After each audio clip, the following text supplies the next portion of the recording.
Well, hello everyone. Welcome to Fridays with Sandy. I'm John Byrne with Poets&Quants, and you have Sandy right there, Sandy Kreisberg, founder Shalom, everybody. Happy 4th of July. Happy July. And we've got a very exciting candidate and a very impressive one. Terrific. Very impressive. Veronica is going to do a mock interview. I always like these. You know, we play good cop, bad cop. And, you know, I'm always the bad cop and Sandy's the good cop. So we're going to see how this goes with Veronica, who has a, wait for this, 770 GMAT, works for a biotech startup, is a manager of lab operations. She's graduated from Temple University with a degree in biology and a very nice GPA in a tough subject, 3.56. She was born in Russia, and she is proficient in Spanish, fluent in Russian, and of course, English. Let me summarize. Veronica, you're a very powerful candidate. 770 GMAT, a woman in science, woman in STEM. Schools love that. Your interview is almost to prove two things: that you can speak English and that you could survive, which you can, and that you can function in a case method environment. So don't try and hit home runs. Just answer the questions. But let's take it from there. Okay, let's start. This is something everybody who's applying to business school has to be able to do.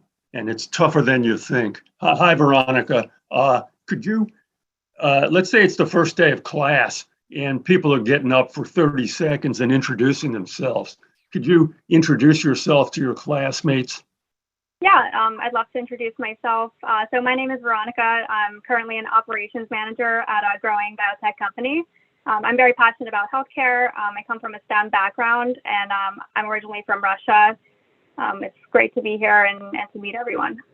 Yeah, that's sort of okay. I've said this a million times. Both you and your classmates care about proper nouns, if you know what that is. They want to know what the name of the company is so they could, you know, sound you out for a job or be impressed or say, oh, I know someone there. They want to know the name of where you went to college. They're snobs. Okay, so when you introduce yourself, it really helps to include that information. Okay. Just saying, we can move in right, just file that. Let's get going here. Classic question. Could you tell me about your decision to attend Temple? Yeah, well, actually, I was already in the area as I went to Central High School, so it made sense for me financially to just stay commuting and go to Temple. So I ended up getting, you know, some scholarships, some financial aid. I ended up going there for free. I mean, it was a great opportunity. And they have a very large alumni base, you know, some good staff, and I just think everything made sense. Yeah. Hey, John, judge that. Grade that answer. Well, I think I would start off with the fact that I wanted to stay in Philadelphia with my family. Temple made this a very attractive situation. Yeah. John's almost right. What you need is a little more context, okay? Like what? Particularly in the beginning of an interview where they're asked questions like, tell me why you went to Temple or walk me through your resume. You need to take a deep breath and have some context. If the question is, could you tell me about your decision to go to Temple? A good answer is, I went to high school at Joe Blow High School in this town, which is in the Philadelphia area. I knew people at Temple. I had visited Temple. A friend of mine went to Temple. I was interested in biology. I spoke, whatever parts of this is true. Do you understand what I'm saying? Yeah. This is important. Let's see if you can do it. Hey, could you tell me about your decision to go to Temple? Sure. So I was in the Philadelphia area because I went to high school there, and I decided to go to Temple because I attended an orientation. What did I just tell you? Were there friends that you knew? Anyone you knew? No, proper nouns. Okay. What town? What high school did you go to? It just is a better answer. I went to Mary Smith High School. It's a public high school in Cookieville, which is in the suburbs of Philadelphia. Okay. I went to Central High School in North Philadelphia. I had heard about Temple because a lot of people from my school go there after graduation. After attending orientation, I decided it was a great opportunity because of the large alumni network and the proximity to my family and my home. And I ended up actually going for free because of various scholarships and financial aid. So it was a wonderful opportunity. John? I think it's great. We'll move on, but what you were doing was you didn't explain your decision to go there. You just explained in a kind of expressionist way the whole experience. The decision to go there was, I went to high school in the Philadelphia area, so a lot of my friends went to Temple. I even visited them. A good friend of mine I was interested in biology. I spoke to them. I applied for a scholarship and they granted me kind of a free ride. So all those made the decision pretty easy. They might say, where else were you thinking about? I was thinking of other schools like University of Chicago and some schools on the East Coast, like in New York, but I decided ultimately that Philadelphia was a better location to stay because I wanted to stay around where I grew up and with my family, and financially it was much easier for me to just commute to school. It was only like a 20-minute subway ride to get to Temple. Right. Saying it was financially easier to live at home is acceptable. Saying that you wanted to stick around with your family is something that they begin to say, hey, when is this kid going to grow up? Don't you agree, John? Not in every case. I mean, there you go. Well, you may have John as your official interview. I guess I can scratch my family if needed. It's okay to like your family. I think saying that the reason you went to college was because I wanted to be close to my family, that plants a doubt in an AdCom's mind. And, let me just say this. You also read a little young, just the way you look and present. So it begins to build a case like, gee, why don't we wait till this candidate grows up a little more before inviting her to our business school? I'm just giving it to you the way I read it. And a lot of this goes unsaid, but it doesn't mean it's not real. Okay, good. This is a classic question. What was unexpected when you got to Temple? The unexpected part for me was just the huge lecture hall, because that's, in high school, your classes are about 20 people, and my biology 101 class was 200. So I think that was the most surprising thing and kind of a challenge to overcome. Yeah. Did you ever overcome it, or? I overcame it by kind of realizing that I needed to do the work on my own and not rely on an instructor giving me individual attention, like maybe I had before, like in high school. So just realizing that I need to put in my own time to study as opposed to doing it in class was definitely helpful for me to kind of get used to that method of learning.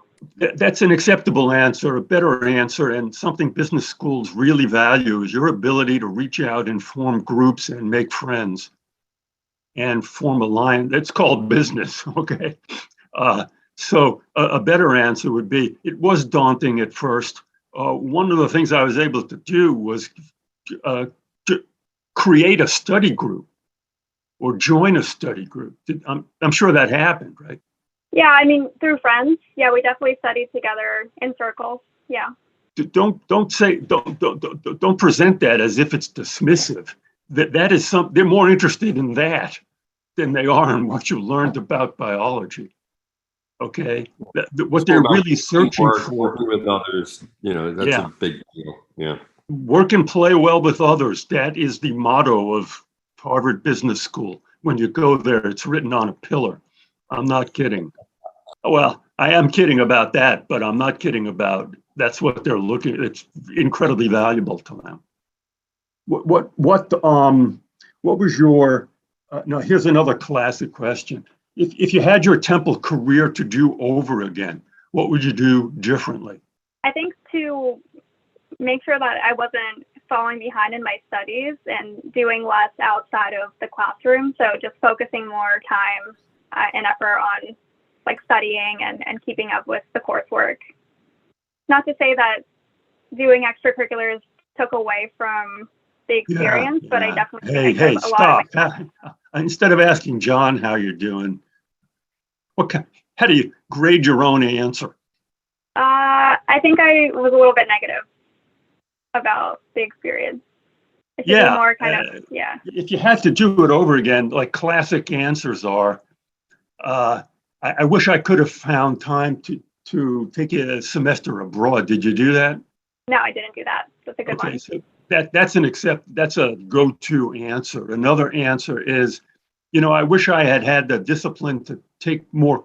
My major had a lot of requirements, and I wish I had the discipline to take maybe a few more liberal arts courses. Like I would have really appreciated taking a course in art history. Another classic go-to answer is, and this could be true even for you, is I wish I had spent more time learning how to code.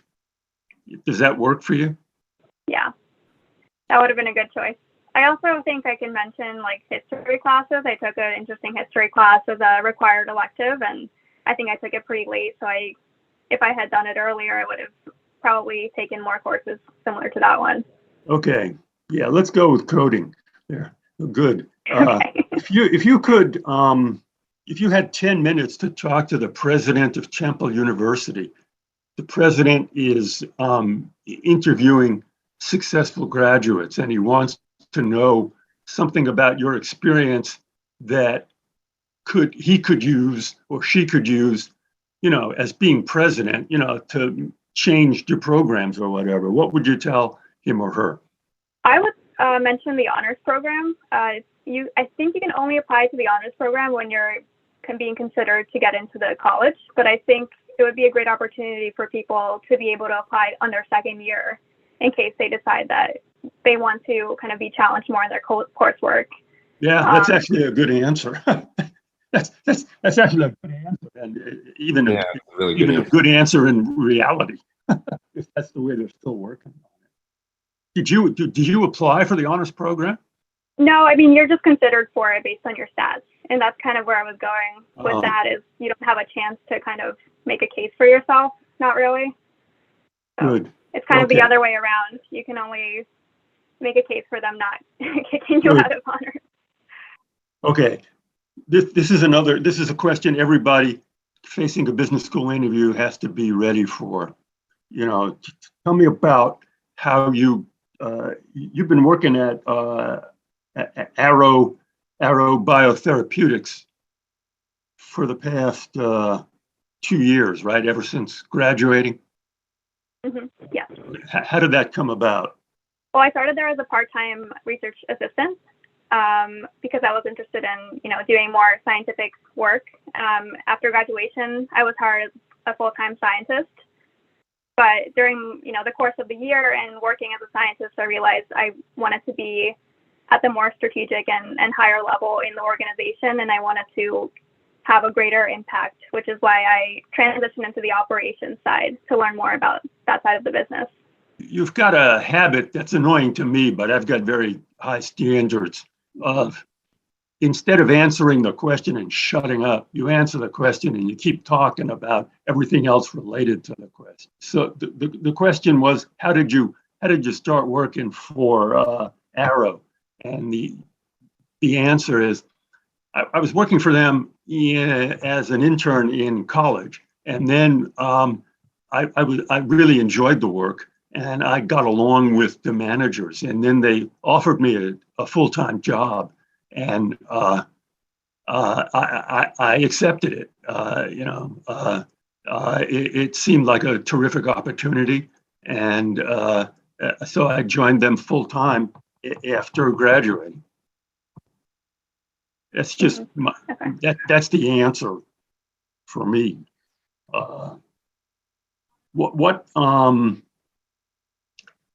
Here's a question. Tell your classmates about, it's the first day of class, and everybody wants to know where you worked.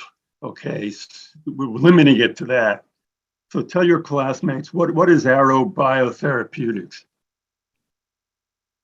Arrow is a early stage biotech company focused on transforming the efficacy of gene therapies.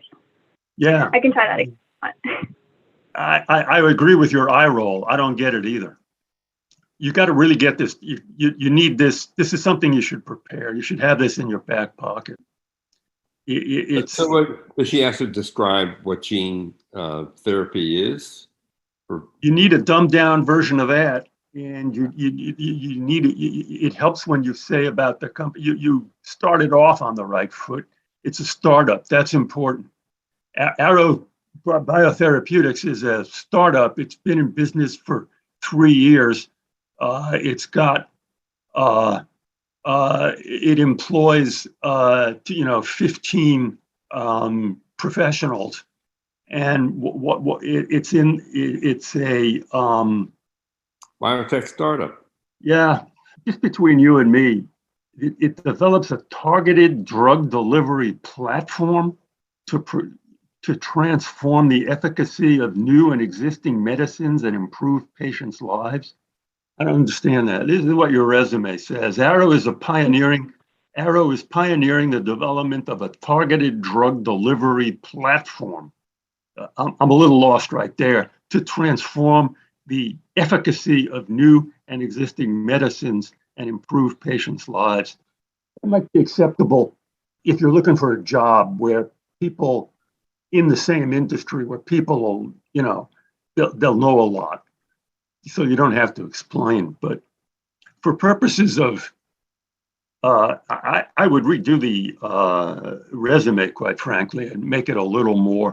I would say Arrow Biotherapeutics, a biotech startup with 12 professionals, founded in 2020.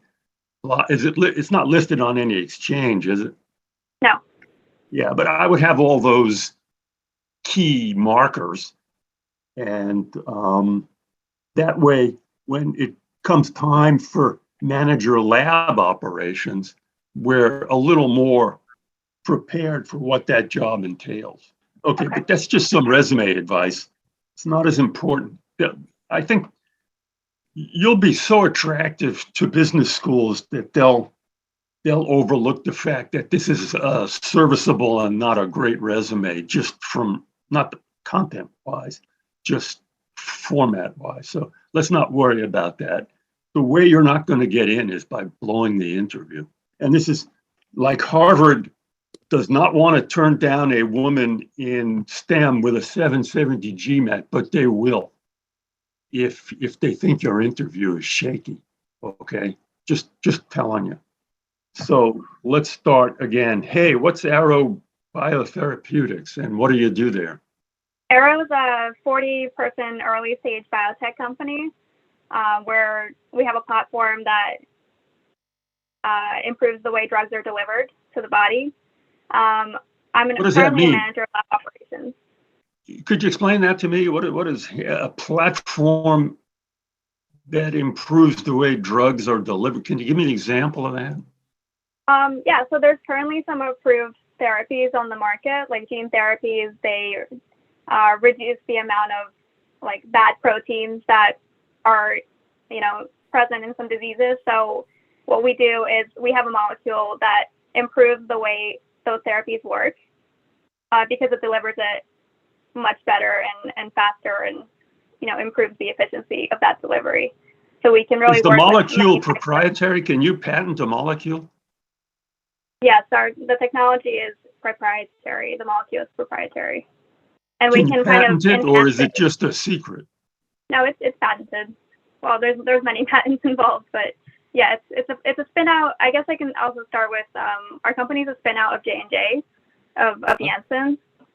That might have been a good thing to know. But yeah, so after we spun out of J&J, we took this platform, this molecule forward with, and we're now investigating its efficacy in the neuromuscular disease, in a Okay, rare disease. that's a really important fact that it's a spin out from J&J, because everyone knows J&J, Yeah. and it's a highly admired company, so you want to get that in there.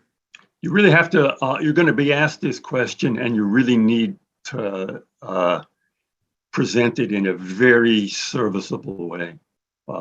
Even to the, you're allowed to sound a little scripted on this one. And I don't think you're there yet. Okay, we're going to move on, but you really should work on that. John, you concur, or turning it over to the bad cop? What do you think? You know, the word platform is an interesting word. It's often used in technology, but I wonder if you just simply say that, you know, the company's developed a patented molecule to allow for more effective drug delivery, period. And yeah, that's better. You know, it's just simple and straight. And then, of course, you want to say it's a spinoff from Johnson & Johnson, and it's an early stage company with only 40 employees, and we're really doing exciting work. Mm-hmm. Good. Those are good tips. How would you describe the culture? This is a favorite B-School interview question. What's the culture like? I mean, the culture is very like fast-paced and motivated. Everybody puts in 130% of the effort. Otherwise, we can't get anything done. So I think that's one of the things I like best about it. Good. That's a good. Fast-paced is a good answer. Yeah, it's very entrepreneurial, I'm assuming, and it's entrepreneurial, startup, fast-paced. And flat, you know, no hierarchy, flat, right? Yeah, flat. Yeah. Yeah. For our other viewers, corporate cultures, according to business schools, begin by either being hierarchical or flat. You know, and a startup is an example of a flat culture. You know, you're not going to make an appointment in 2 weeks to talk to somebody. You're just going to walk into their office. Okay, that's flat. I don't think J&J is like that. Okay, I don't think you could talk to your boss's boss at J&J. Maybe I'm wrong, but I don't think you could talk to your boss's boss at J&J by just walking in there. Maybe I'm wrong. Good. Here's a question. Well, this is stuff everybody's got to have going into a B-School interview. Give me a roadmap of what you want to do after business school. What job would you want after business school? What job would you want after that? And where do you see yourself at the culmination of your career? So I'm really interested in corporate strategy and business development. So ideally, the first job post MBA would be doing that in a larger pharma setting, because I would like the exposure in a large pharmaceutical company. After that, I'd like to take the knowledge and any skills that I've learned to lead a startup or a small company and grow that. The culmination of my career would be actually improving access to lower and middle income countries in terms of new therapies and patented therapies. And I have kind of an idea of how I want to do that. Okay, that's acceptable answer. This is something I tell everybody. Whose job do you, let me ask you, whose job do you want in 25 years or 30 years? Name the person and the job.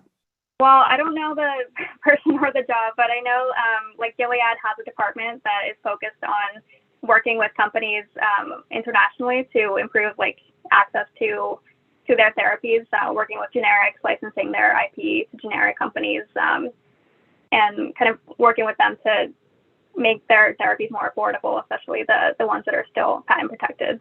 So I would like to be like the director of that department, but I'm going to research what that's actually called after the interview. Okay,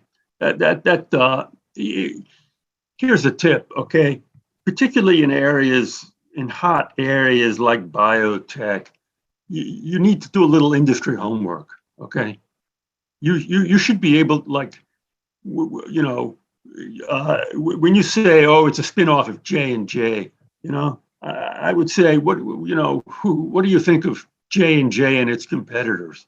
You should be able to answer that question. you should be able to say, well, J&J, of course, is a major conglomerate. Its competitors are places like X and Y.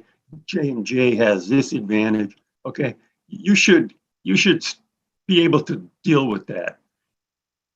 And particularly, not so much with the big players, but you should be able to name 3 biotech companies that you admire. 3 actual companies, man. Proper noun. Proper nouns means the actual name. Man, I'm a man. Okay, that's the noun. Sandy Kreisberg, that's a proper noun. That's me. Okay. Company names. You should be able to name 3 biotech companies. You should be able to talk about the industry. Okay.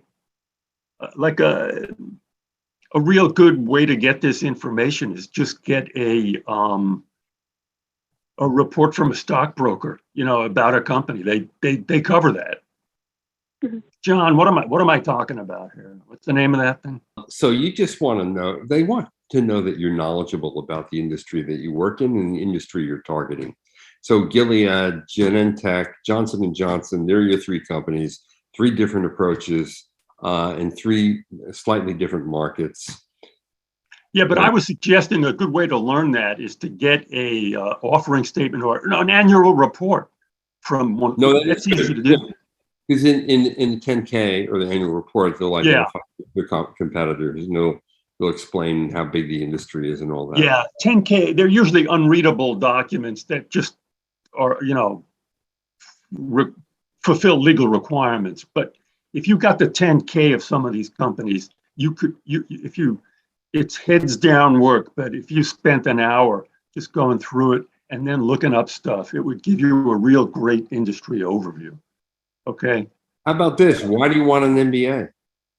I want an MBA just to be able to make an impact in my field. I recognize that I've been around scientists for the majority of my early career, and it's really important to have established network in not only the biotech, but the financial and consulting fields if you want to be a successful startup.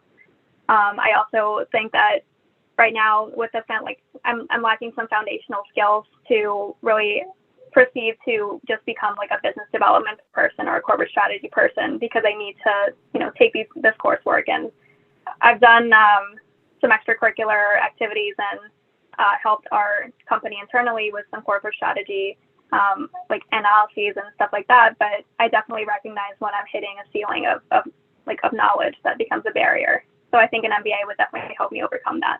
Sandy, what do you think of that answer? I think it went on too long. I think it was confused. I think in order to answer that question correctly, this is crucial. I'm being hard on you. Forgive me, tough love, okay? In order to answer the question, what do you want an MBA? You absolutely need a rock solid goal statement, okay? My goal is to become an impactful manager in the biotech industry. And in order to do that, I need to learn general management skills. That's one reason why I want an MBA. Another reason is it's a terrific place to meet other people, to network and make friends. And another reason is it'll introduce me to a way of thinking that's new to me. I've been brought up on the scientific method, and I believe the case method's a little different than that. Yeah. How'd I do, John? I think you did pretty darn good. I like that. I really do. Good. So should we give her one final question and wrap it up? No, I want to do a few questions. Okay. One of the things they're going to do is there's the general interview, which is kind of walk me through your resume. And then they drill down on your job and your industry. So you really need to know your industry. You really need to know your job. So they say, well, tell me what you do on a day-to-day basis. Well, right now we're in the middle of a move, so I'm kind of setting up the new laboratory space, making sure that we have safety policies in place and that people are following them. Putting out fires. When you say you manage your lab operations, what does that mean? Manager of lab operations is generally someone who keeps the labs running smoothly and safely. For me in particular, that also means growing my department basically from scratch because I'm the first lab operations manager in my company since we're growing so fast. I definitely need to make sure we're, running a safe operation. You need it better. I don't know what you do. Okay, I don't know if you walk around and tell people to wear masks or wear protective eye gear, or if you say that test tube needs to be cleaned again, or if you say here's some Ajax for your sink. I honestly do not know what you do. Well, a big part of it is making sure equipment is maintained, that we have an inventory system in place, developing new like IT systems with our consultants to make sure all of our data is integrated. Setting up our new laboratory since we're transitioning from an incubator space where everything was run for us by a dedicated company to a new facility where we're doing everything on our own. So making That's sure a little that, better. Okay, you got to work on that. You understand what I'm saying? They frequently say, "What's the hardest part about your job?" This is crucially important. What's the hardest part about your job? Managing relationships with management and scientists in a way that people don't cross boundaries in terms of safety. So understanding that there's certain demands from management. Well, part of my job is being a cop, and nobody likes cops. I've got and scientists don't like listening to recent college graduates without advanced degrees. So the hardest part of my job is enforcing pretty straightforward regulations and making sure scientists are kept in line. Is that the answer? Is that accurate? It's pretty accurate. Yeah. Good. This is. You should also have answers to this. What was your best accomplishment at Arrow? At Arrow, in your own mind, what was your greatest accomplishment? This most recent one with making sure that our move over to our new space occurs without serious errors. What was so hard about that? Managing all the moving pieces. There was a lot going on that was kind of out of our control, including supply chain issues, providers, things not being done on time, and kind of making sure you're not losing track of things that need to happen to make sure that the project gets finished on time. And then there's often a module on leadership. We'll conclude with this. Very often, this is a question they often ask. What kind of leader are you? I think I'm a leader that works in a group setting, so I don't like to have direct reports per se, but talk to a group of people. Well, John. You don't want to say you don't like having direct reports, because inevitably in any management job you're going to have direct reports, and they want you to know. They want to know that that's an important part of your future. Veronica, you're amazingly talented with amazing credentials. You gotta sound more committed to going to business school. We're not convinced that you should go to business school. Somebody, if I met with John privately after this and we had just interviewed 5 people, and then I said, well, what do you think of Veronica? What we'd say is, boy, she is a really smart applicant and she's got a great future. She doesn't need an MBA. She should just continue what she's doing and take over leadership roles as they come in her, her daily job descriptions. You've got to avoid that analysis. You've got to sound like you're committed to being a business leader. You need role models, and you have to commit to those role models. You got to find them and commit to them. And also, given the schools you're applying to, Harvard, Stanford, Wharton, and others, they don't want you to be a director of a company. They want you to be a CEO. Yeah, that's just the... And remember, this is just 25 years from now. It doesn't matter. The code language, yeah. It's a term of... CEO is almost a term of art, okay? Yeah. What it means is, whatever the best thing is, that's what I want to be, okay? And the truth is, that's what those schools believe, that who they're admitting and who their alumni are.